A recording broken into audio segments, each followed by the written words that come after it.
చెప్పగలరు. ఇప్పుడు చెప్తున్నది ఉపాసన కాబట్టి పాఠంలో కలిసిపోతుంది ఆ ప్రశ్న. ఉపాసన అంటే అర్థం ఏంటండి? ఆ పదాలు చూడండి. ఉప ఆసన. ఉప అంటే దగ్గరగా, ఆసన కూర్చుండుట. దగ్గరగా కూర్చుంటే ఉపాసన అంటారు. ఇప్పుడు ఓసారి నేను ఏదో ఫ్లైట్లో ఏదో ప్రయాణం చేస్తుంటే నా సీట్ ఇక్కడ ఉంది. నేను ఐల్ సీట్ తీసుకున్నాను. నా పక్కన విండో సీట్ ఉంది.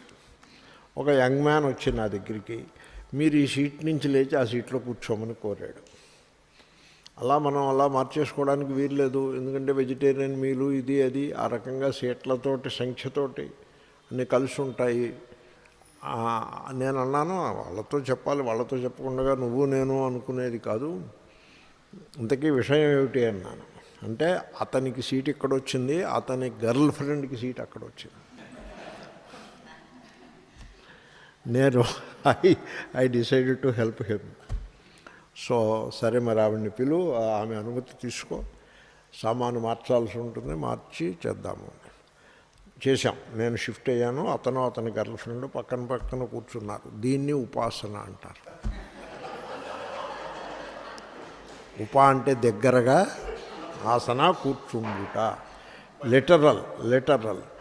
Literal physical. అంతేకాకుండా దట్ ఈజ్ మెంటల్ ఆల్సో. అతను ఆమెను ఉపాసన చేస్తున్నాడని మనం అనుకోవాల్సి ఉంటుంది. ఏమంటే లోకంలో ఇటువంటి ఉపాసనలు చాలా ఉంటాయి. లోభి డబ్బుని ఉపాసన చేస్తాడు. డబ్బును ఇవ్వడు, తీసుకుంటాడు తప్ప ఇవ్వడు. నేను చాలామందిని అలాంటి వాళ్ళని చూశాను. సో వాళ్ళు డబ్బును ఉపాసన చేస్తారు. ఈ భోగపరాయణులు ఉన్నారే, వీళ్ళు భోగాలను ఉపాసన చేస్తూ ఉంటారు. లోకంలో భక్తులని ప్రసిద్ధి ఒకటి గలదు. వాళ్ళు దేన్ని ఉపాసన చేయరు, ఊరికే ఉపాసన చేస్తున్నారని పేరే తప్ప వాడు దేవుణ్ణి పూజిస్తున్నానంటాడు. ఎందుకోసం పూజిస్తున్నావురా దేవుణ్ణి అంటే, మాకేమో బంగారం రావాలి, శుక్రవారం దేవుణ్ణి పూజ చేస్తే మాకు బంగారం వస్తుంది అంటాడు. వాడు దేన్ని ఉపాసన చేస్తున్నాడు? దేవుణ్ణా బంగారాన్న? బంగారాన్ని ఉపాసన చేస్తున్నాడు. లోకంలో జనులందరూ బంగారమును, సిరి సంపదలను ఉపాసన చేస్తూ ఉంటారు. దేవుణ్ణి మధ్యలో పెట్టుకుంటారు. మధ్యలో దేవుడు ఉంటాడు. వీళ్ళ దృష్టి దేవుని మీద ఉండదు. దాన్ని ఉపాసన అని అనరు. అది కల్తీ, అది కలుషితమే. కాబట్టి మీరు జగత్తును ప్రక్కన పెట్టి దేవుడి వైపు మీరు దృష్టి పెట్టినట్లయితే మీ భావన, ఉపాసన అంటే ఏమైనట్టు భావన, ఫిజికల్ కాదు, మెంటల్ కూడా కాదు, డీపర్ దాన్ మైండ్, మనస్సు కంటే కూడా కొంత లోతు, దాన్ని భావన అన్నారు. అంతకంటే కూడా లోతులోకి వెళ్ళిపోవాలి. మీరు మీ స్వరూపంలోకి వెళ్ళిపోవాలి. అంటే మీరు అది అయిపోతారు. మీరు అది అయిపోతారు. దాన్ని ఉపాసన యొక్క లక్షణం అది. So you become that. దేనిని భావన చేస్తారో లోతుగా అది మీరు అయిపోతారు. సో ఆ విధంగా ఈశ్వరుణ్ణి మీరు భావన చేసినట్లయితే మనస్సులో, దానికి ఉపాసన అని పేరు. ఇప్పుడు ఈ నామాలు రెండు కూడా ఉపాసనకు సంబంధించినవే. అగ్రణీహి, గ్రామణీహి, ఈ రెండు కూడా ఉపాసనకు సంబంధించిన నామములు. శ్రీమాన్ననుందే అది జ్ఞానమునకు సంబంధించిన నామము అయ్యే అవకాశం ఉన్నది. చూద్దాం. నేనేమని చెప్తున్నానంటే విష్ణు సహస్రనామాల్లో రెండు రకాల నామాలు ఉంటాయి. ఒకటి ఉపాసనకు చెందినవి, రెండు జ్ఞానమునకు సంబంధించినవి. భక్తి యోగము, జ్ఞానయోగము రెండు కలిస్తే విష్ణు సహస్రనామం అవుతుంది. ఇప్పుడు అగ్రణీహి అని అన్నప్పుడు సో ఈ ఉపాసనలో 3 లెవెల్స్ చెప్పారు. ఇప్పుడు రాయిని నీళ్లలో పెట్టారనుకోండి, గంగా ప్రవాహంలో రాయిని పెట్టారనుకోండి, ఆ రాయి చుట్టూ గంగ నిండిపోతుంది, తన చుట్టూ గంగే ఉంటుంది. కానీ ఆ రాయిని తీసుకొచ్చి బయట పెడితే కొంతసేపు గంగ ఉండి ఆవిరైపోయి మళ్ళీ గంగకి దూరం అయిపోతుంది రాయి. అది ఉపాసనలో మొదటి స్టేజ్. అంటే మీరు ఉపాసనలో కూర్చున్నప్పుడు మీ హృదయంలో దైవ భావన ఉంటుంది. కొద్దిసేపు అయిన తర్వాత మళ్ళీ సంసారంలోకి వెళ్ళినప్పుడు దైవ భావన దూరం అయిపోతుంది. మళ్ళీ మీరు వెళ్ళి మీ మనస్సుని, అంటే మిమ్మల్ని, అంటే మీ మనస్సుని మళ్ళీ దైవంలో మీరు ప్రవేశపెట్టుకోవాలి. అది ఫస్ట్ స్టేజ్ ఆఫ్ ఉపాసన. సెకండ్ స్టేజ్ ఆఫ్ ఉపాసన ఎలా ఉంటుందంటే, ఒక వస్త్రమును గంగా నదిలో పెట్టారనుకోండి, తడి అవుతుంది. అది బయటికి తీసిన తర్వాత కూడా అది తడిగానే ఉంటుంది, వెంటనే డ్రై అయిపోదు, తడిగానే ఉంటుంది. వస్త్రమని కాకుండా వస్త్రపు బొమ్మ, వస్త్రాన్ని బొమ్మగా తయారు చేసి గంగలో పెట్టి తీశారనుకోండి, అది రాతి బొమ్మ, వస్త్రపు బొమ్మ అలా తీసుకోండి. రాతి బొమ్మ గంగలో ఉన్నంతసేపు గంగతో నిండి ఉంటుంది, గంగ నుంచి తీయగానే ఎండిపోతుంది, మళ్ళీ రాయి అయి కూర్చుంటుంది. కానీ వస్త్రపు బొమ్మ గంగలో ఉన్నప్పుడు గంగతో నిండి ఉంటుంది, గంగలోంచి తీసిన తరువాత కూడా చాలాసేపు వరకు ఆ గంగ నీటితో నిండి ఉంటుంది, తడిగా ఉంటుంది. అదేవిధంగా మన మనస్సు కూడా మనం లోక వ్యవహారాల్లో ఉన్నప్పుడు కూడా ఆ దైవ భావనతోటి ఉండగలిగితే, అంటే దేవుడి ముందు కూర్చున్నప్పుడు దైవ భావన ఉంటే అది ఫస్ట్ స్టేజ్ ఆఫ్ ఉపాసన. దేవుడి నుంచి బయటకు వచ్చేసి మార్కెట్ ప్లేస్లోకి వెళ్ళినా కూడా అక్కడ కూడా మీకు దైవ భావన ఉన్నట్లయితే, ఈ భావనను ఇంగ్లీష్లో కాన్షియస్నెస్ అంటారు, గాడ్ కాన్షియస్నెస్. దేవాలయంలో ఉన్నప్పుడు గాడ్ కాన్షియస్, దేవాలయం నుంచి బయటకు వచ్చిన వెంటనే వరల్డ్ కాన్షియస్, అది ఫస్ట్ స్టేజ్. దేవాలయం నుంచి బయటకు వచ్చిన తర్వాత కూడా మీరు గాడ్ కాన్షియస్గా ఉండగలిగితే అది సెకండ్ స్టేజ్.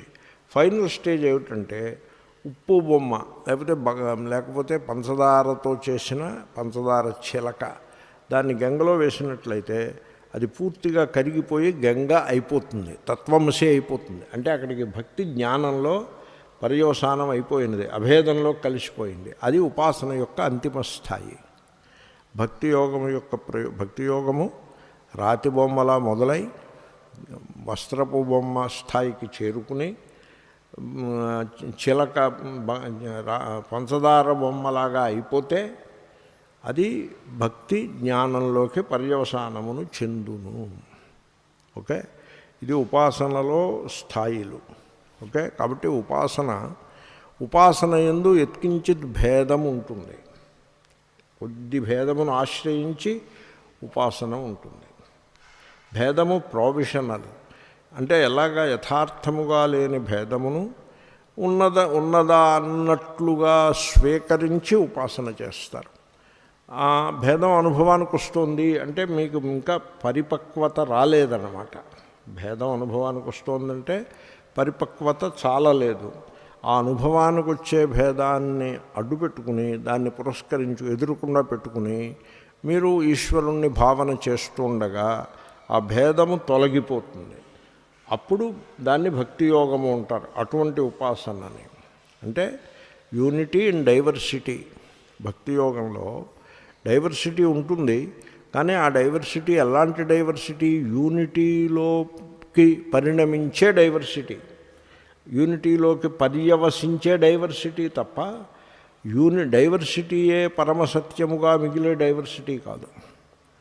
ఇవి ఉపాసనలో ఉండేటువంటి కొన్ని లక్షణాలు. ఇవన్నీ నేను చెప్పాను. సో సింపుల్గా చెప్పాలంటే భగవంతుణ్ణి స్మరిస్తే ఉపాసన అవుతుంది.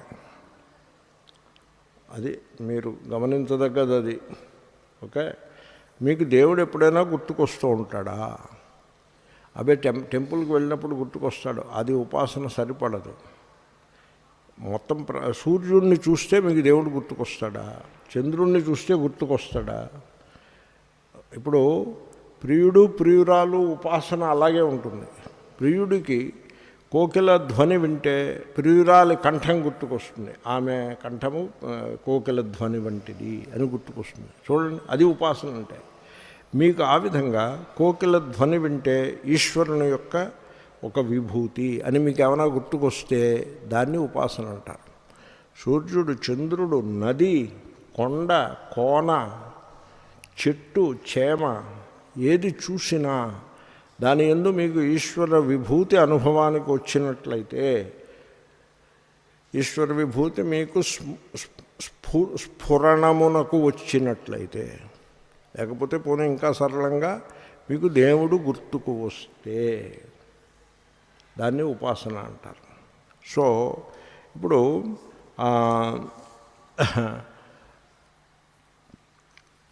ఉపాసన యొక్క పరమ లక్ష్యము భౌతికమైన ప్రయోజనములను పొందుట కాదు. ఉపాసన యొక్క పరమ లక్ష్యము అభేదంలోకి పర్యవసించుటయే.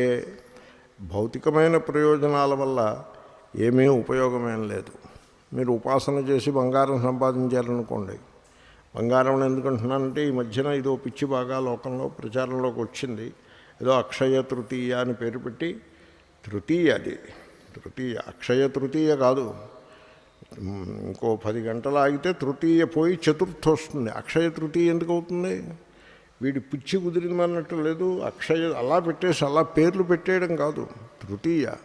తృతీయ నాడు మీరు దేవుణ్ణి ఉపాసన చేస్తే చేయండి, కానీ తృతీయ నాడు దేవుణ్ణి బంగారం కోసం మేము ఉపాసన చేస్తాము, మాకు బంగారం రావాలి అంటే మీరు బంగారాన్ని ఉపాసన చేస్తున్నారు, మీరేమీ దేవుణ్ణి ఉపాసన చేయటం లేదు. సో కాబట్టి మీరు ఉపాసనను జాగ్రత్తగా అర్థం చేసుకుని దాన్ని అనుభవానికి తెచ్చుకోవాల్సి ఉంటుంది. అగ్రణి ఇంకో రకంగా కూడా చెప్పచ్చు. జగత్తు పుట్టినప్పుడు అగ్రే నడిపించింది ఎవరు?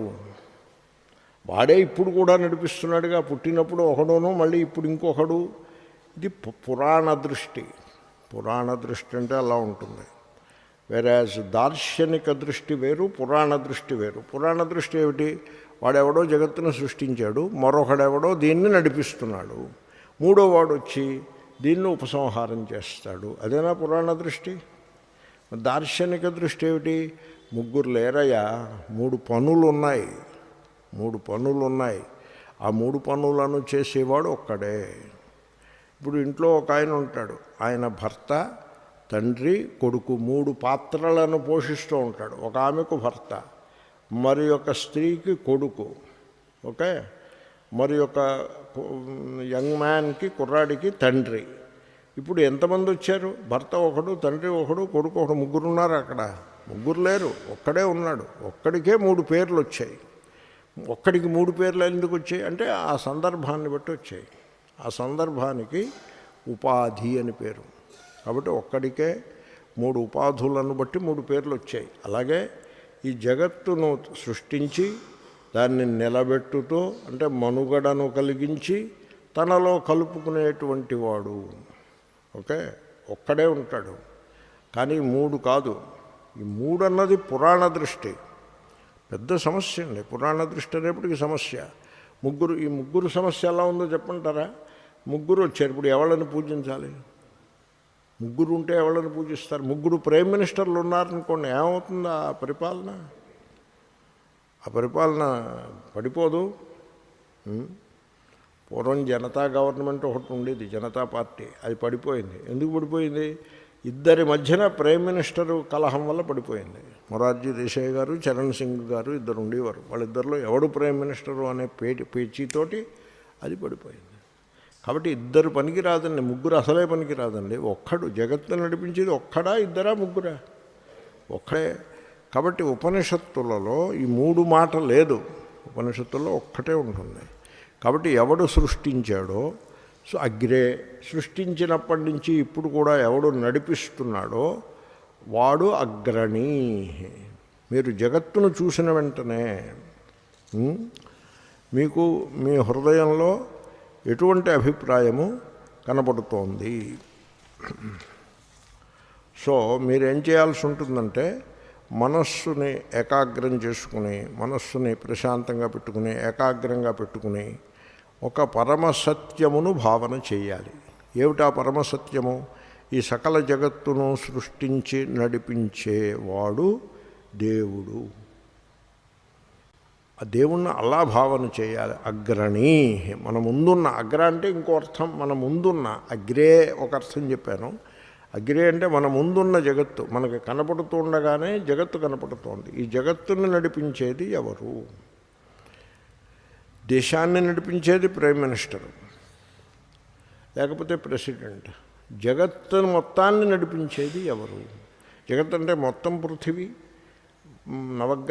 మొత్తం గ్రహమండలము, సూర్యుడు, మొత్తం నక్షత్ర మండలము, మొత్తము జగత్తు. దీన్ని నడిపించేది ఒకళ్ళు ఉన్నారా లేదా? That is the point. సరే, ఇప్పుడు ఉన్నారా లేదా అనే మీమాంస పక్కన పెట్టి ఉన్నాడు ఒకడు. ఆ ఒకడుని మీరు దర్శించాలి, భావన చేయాలి, గుర్తుకు రావాలి మీకు.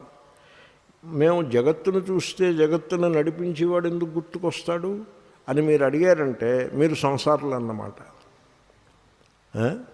జగత్తును చూడగానే జగత్తును నడిపించేవాడు గుర్తుకొచ్చేటంటే మీరు ఉపాసకులు. అర్థమైందండి?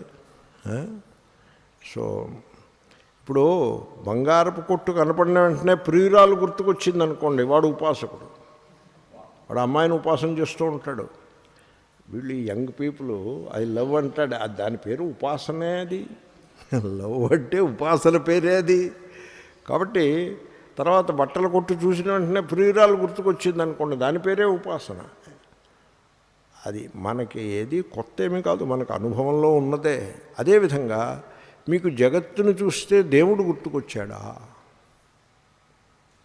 దాని పేరు ఉపాసన. ఆ దేవుడికి అగ్రణీ అని పేరు. కాబట్టి ఈ జగత్తు దేవుడు జగత్తును సృష్టించినాడు, తన నుండి సృష్టించినాడు. తదాత్మానగ్ స్వయమకురుత. ఆ పరమాత్మ తనను తానే ఈ జగద్రూపముగా వెలయించినాడు.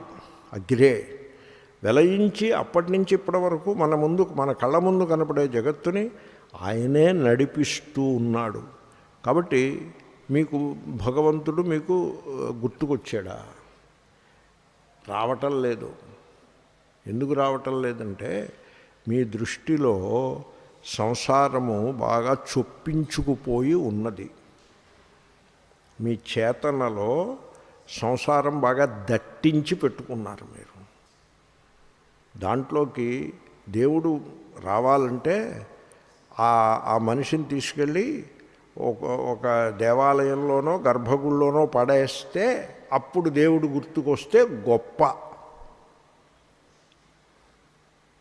కానీ మన ముందు కనపడే ప్రపంచమును నడిపించే దేవుడు, దానికి ఒక పేరుంది, మంచి ఉపాసన. ఇది చాలా గొప్ప ఉపాసన. ద ప్రైమ్ మూవర్ అంటారు. అంటే జగత్తులో ఏది స్థిరంగా లేదండి, అంతా కదులుతూ ఉంటుంది. ఫ్లక్స్, ప్రతీదీ కదులుతూ ఉంటుంది.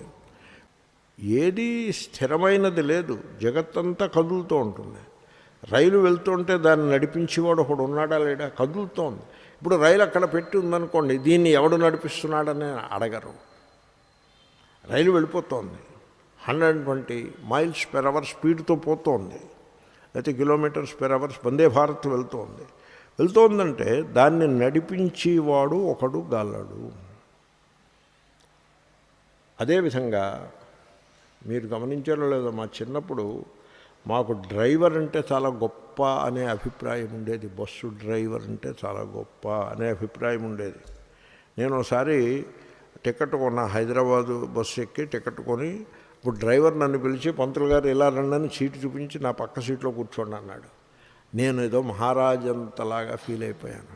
డ్రైవర్ పక్క సీటు, ఫస్ట్ సీటు, ముందు సీటు ఎదుర్కొండగా డ్రైవర్కి కనపడే రోడ్డు మనకు కనపడుతూ ఉంటుంది. ఎంత ప్రివిలేజ్ ఇచ్చేసేటంటే మనకి. I was very happy. And ఆ డ్రైవర్ అంటే నాకు చాలా ప్రీతి కలిగింది. కాబట్టి మీరు చిన్నప్పుడు బస్సు డ్రైవర్ అంటే ఇష్టపడ్డారా లేదా? అయితే మీకు అలాంటిది ఏమీ కలగలేదా? కలిగింది కదా. బస్సు డ్రైవర్ అంటే ఒక అమ్యూజ్మెంట్, ఒక ఆకర్షణ మీకు కలిగిందా లేదా? తర్వాత ఎప్పుడైనా రైలు డ్రైవర్ దగ్గరికి వెళ్ళి ఆలోచన చేశారా? ఆ రైలు వస్తూనే మన పెట్టే దాంట్లోకి దూరేసేయటం, పక్క వాళ్ళని తోసేయటం, మన సామాను అడుగును పెట్టేసుకోవటం. జీవితం ఇంకా అంతకంటే వేరే ఏం లేదా? జీవితం నేను నాది అనే బతికే తప్ప వేరే లేదా? ఎప్పుడైనా ఓసారి ఆ డ్రైవర్ దగ్గరికి వెళ్ళి ఆ లోపల ఒకసారి చూడాలని మీకు అనిపించలేదా? అనిపించి ఉంటుంది. కాబట్టి బస్సు, రైలు, విమానం నడిపించేవాడు ఈ జగత్తును నడిపించేవాడు the prime mover. Prime mover అని ఎందుకు అనాల్సి వచ్చింది? Because everything is moving. It is a phenomenal జగత్. ఆ జగత్ అనే పేరు కూడా చాలా గొప్ప పేరు. గచ్చతి ఇది జగత్, ఎప్పుడు కదులుతూ ఉంటుంది. అది అణువు గురించి చెప్పా, పరమాణువు అణువు గురించి చెప్పా. మీకు లోకంలో భూమి, గ్రహాలు చూడండి. ఈ గ్రహాలన్నీ సూర్యుడి చుట్టూ మహావేగంతో తిరుగుతున్నాయి. భూమి తన చుట్టూ తాను తిరుగుతోంది, సూర్యుడి చుట్టూ తిరుగుతోంది. ప్రదక్షిణం చేస్తోంది. భూమి ఎప్పుడు తన చుట్టూ తాను తిరుగుతోంది. అంచేతనే సైక్లోన్స్ ఎప్పుడూ యాంటీ క్లాక్ వైజ్ ఉంటాయి, బికాజ్ భూమి ఎప్పుడూ క్లాక్ వైజ్ ఉంటుంది కాబట్టి. లేకపోతే భూమి కనుక యాంటీ క్లాక్ వైజ్ అయితే సైక్లోన్స్ క్లాక్ వైజ్ ఉంటాయి. ఎప్పుడు దీనికి ఎక్సెప్షన్ ఉండదు. అలా తిరిగేస్తూ ఉంటుంది భూమి, సూర్యుడి చుట్టూ తిరుగుతూ ఉంటుంది. ఇక గ్యాలక్సీలో సూర్యుడు కూడా కదులుతూ ఉంటాడు, గ్యాలక్సీలు కదులుతూ ఉంటాయి. ఈ మూమెంట్నంతని పర్యవేక్షిస్తూ, ఆ మూమెంట్కి కావలసిన శక్తిని అనుగ్రహిస్తూ, ఆ మూమెంట్ని పర్యవేక్షిస్తూ, దీనిని ఈ జగత్తుని ఒక కాస్మాస్గా, కాస్మాస్ వర్సెస్ కేయాస్, జగత్తు కాస్మాసా కేయాసా? కాస్మాస్. ఇప్పుడు తుఫాన్ ఉందనుకోండి, తుఫాను మీకు ఎలా కనిపిస్తుంది? కేయాస్ కింద కనపడుతుంది. కానీ తుఫాను కేయాస్ కాదు, అది కాస్మాస్. తుఫాన్లో అంత డిజార్డర్లో ఒక ఆర్డర్ ఉంది. కాబట్టి ఈ జగత్తు cosmos, it is not chaos. మీకు కేయాస్ అనిపించినా అది కాస్మాసే. ఆ కాస్మాస్ ఉందంటే ఆ కాస్మాస్ యొక్క నడకను అనుగ్రహించేటువంటి ఒక మహాశక్తి, ద ప్రైమ్ మూవర్, దానికే దేవుడని పేరు. సో మీకు ఆ దేవుడుని మీరు కూల్ మైండ్ అంటే శాంతమైన మనస్సుతో మీరు ఆ దేవుణ్ణి భావన చేయగలరా? అప్పుడు మీకు సుఖము దుఃఖము, అనుకూలము ప్రతికూలము, మిత్రుడు శత్రువు, ఈ భేదములన్నీ కూడా సమసిపోతాయి. ఈ భేదములన్నీ మీకు ఎప్పుడు భాషిస్తాయి? ఆ ప్రైమ్ మూవర్ని మీరు చూడలేక ఎదురుకుండా ఉన్న పరిచ్ఛిన్నమైన దానిని మాత్రమే చూస్తూ ఉన్నప్పుడు అది అనుకూలము ప్రతికూలము అని మీకు భేదం అనుభవానికి వస్తుంది. మీరు ప్రైమ్ మూవర్ని కనుక కనెక్ట్ చేసుకోగలిగితే అనుకూలమనిపించే దానిని ప్రతికూలమనిపించే దానిని నడిపించే ప్రైమ్ మూవర్ ఓన్లీ వన్, దానికే దేవుడని పేరు. అంచేతనే ఉపాసనని అర్థం చేసుకోవటం చాలా కష్టం. కష్టం ఎందుకైంది? సరళము, కానీ కష్టం ఎందుకైందంటే లోకంలో వాతావరణము అది ఉపాసనకు అనుకూలంగా లేదు. అది బిలీఫ్కి అనుకూలంగా ఉంది తప్ప భావనకు అనుకూలంగా లేదు. ఈ దీంట్లో దేవుడు ఉన్నాడు, ఇక్కడ దేవుడు ఉన్నాడు, మనం పువ్వులు ఇస్తే పూజిస్తే స్తోత్రం చేస్తే మన కోరికలు తీరుస్తాడు, అక్కడతో అది ఫ్రీజ్ అయిపోయి ఉన్నది. ఆ మోల్డ్ నుంచి బయటకు వచ్చి ప్రతి మూమెంట్లో మీరు పరమాత్మను చూడగలిగినట్లయితే, సో దానివలన ఏమవుతుందో తెలుసిన, క్రమంగా మీ అహంకారము నశించిపోతుంది. మనం ఏదో నడిపిస్తున్నాము అనే అహంకారము నశించిపోతుంది. అహంకారము నశించిపోతే మీరు ఈశ్వరునిలో విలీనమవుతారు, మెర్జ్ అవుతారు. జీవించుండగానే జీవన్ముక్తులు అయిపోతారు. అందుకోసం అగ్రణీ. ఇక అంచేతనే మహాత్ములు ఏం చేశారంటే భక్తిని ప్రేమను కలిపి వ్యాఖ్యానం చేశారు. శ్రీకృష్ణుడు కూడా గీతలో యో మద్భక్త సమే ప్రియ అని భక్తికి ప్రేమకి ఒక అభేదాన్ని ఆయన చూపించినాడు. ఇది ఎలాగంటే ఒక యువకుడు ఉన్నాడు, ఆయనకి ఆ అమ్మాయి, అతను ప్రేమించే అమ్మాయి ఉత్తరం రాసింది. ఆ ఉత్తరాన్ని చదవడం ప్రారంభించాడు. అయితే ఆ ఉత్తరం చదువుతుంటే అక్షరములు పదములు వాక్యములు చదువుతుంటే ఆ ప్రేమభావము అతని యందు పెళ్ళుబికి ఆ కళ్ళంపట ఆనందాశ్రువులు స్రవించిన కారణముగా ఆయన ఉత్తరాన్ని చదవలేకపోతున్నాడు ప్రియుడు. దాన్ని ప్రేమ అంటారు. అటువంటి భక్తి భావము మీకు జగత్తును చూసినప్పుడు కలిగినదా? కలగాలి. దాన్ని మీరు అభ్యాసం చేయాలి. అభ్యాసం చేయడం అంటే అది కదా భక్తి అని తెలుసుకుంటే మీకు కలుగుతుంది. కాబట్టి ఋతువులు, కాలము, వాయువు, అగ్ని, ఆపహ, పృథివీ ఇవన్నీ చూస్తుంటే నాకు పర్సనల్గా నాకేమనిపిస్తుందంటే భారతదేశం 140 కోట్ల మంది ఉన్నారు. 24 గంటలు ఒక పొగలో ఒక రాత్రి పూర్తయ్యేటప్పటికీ ఈ 140 కోట్ల మంది బ్రేక్ఫాస్ట్, లంచ్ అండ్ డిన్నర్ పూర్తి చేసి కొంతమంది వృధా చేసి పారేసి ఇంత పని వీళ్ళు చేయగలుగుతున్నారంటే అంతటి ఫుడ్ ఎక్కడి నుంచి వస్తుంది? అబ్బా అబ్బో నమో నమః అని అనిపించింది, నాకు అనిపించింది. మీకు అనిపించిందా? కనీసం ఎప్పుడైనా అనిపించిందా? దట్ ఈస్ కాల్డ్ భక్తి. ఆ వండర్, ఆశ్చర్యము, అది భక్తి అంటే. అది అలాగే ప్రపంచంలో ఘటిల్లేటువంటి అనేకములైన పెద్ద పెద్ద ఘటనలు, వీటన్నిటినీ చూస్తుంటే అబ్బో ఈ సర్వమును నిర్వహించే ఈశ్వరుడు అని మీకు భక్తిభావము కలుగుతుంది. సో అటువంటి వాడికి, అటువంటి అగ్రణీ అనే ఉపాసకుడికి వాడి కంట్లో పడేటువంటి నామరూపములు ఏవైతే ఉంటాయో అవి కేవలము నామరూపములుగా మాత్రమే భాషిస్తాయి. పృథివీ సూర్యుడి చుట్టూ పరిభ్రమిస్తోంది అన్నప్పుడు పృథివీ, సూర్యుడు ఇవి నామరూపములు. కానీ ఈ పరిభ్రమణమును సంపన్నము చేసే ఈశ్వరుణ్ణి మీరు స్మరించినప్పుడు మీకు ఈ నామరూపముల మీద దృష్టి తొలగి ఈశ్వరునిపైకి ప్రసరించినది కదా. అంటే ఇప్పుడు ఈ నామరూపములు ఏమయ్యాయి? దీన్ని కాంజువిట్ అంటారు. అంటే నామరూపములు మనస్సును ఈశ్వరునిపై అభిముఖము చేయుటకు లేక లగ్నము చేయుటకు అవి ఒక ఉపాయముగా పనికొచ్చాయి కదా. కాబట్టి ఎలా అయితే ప్రియురాలు వ్రాసిన కార్డు రాయకపోవచ్చు, పోనీ ఇన్లాండ్ లెటర్ రాసిందనుకోండి. ఆ రోజుల్లో మాట, ప్రియురాలు ఇన్లాండ్ లెటర్స్ రాసుకుంటారు, కార్డులు రాసుకోరు. ఓకే, ప్రియురాలు ఇన్లాండ్ లెటర్ రాసిందనుకోండి, అది ఓపెన్ చేసి చూసినప్పుడు మీకు ఆ ప్రేమభావము పెళ్ళుబికినట్లుగా. అంటే అక్కడ నామరూపాలు లేవు చూడండి. ఇన్లాండ్ లెటరు ఇలాంటి నామరూపాలు లేవు, కేవలము ప్రేమభావమే ఉంది. నామరూపములు ఏం చేసాయి? ఆ ప్రేమభావాన్ని ఉద్బుద్ధము చేసి పైకి తీసుకొచ్చి అవి దూరమైనాయి. అవి డ్రాప్ అయిపోతాయి, దూరం అవడం కాదు, డ్రాప్ అయిపోతాయి. అలా కాకుండా మీరు నామరూపాలే పట్టు కూర్చున్నారనుకోండి, అంచేతనే నామరూపాలను అధిగమించాల్సి ఉంటుంది అని చెప్పడం కాదు. నామరూపములే అన్నవారు తత్వము తెలుసున్నవారు కాదు.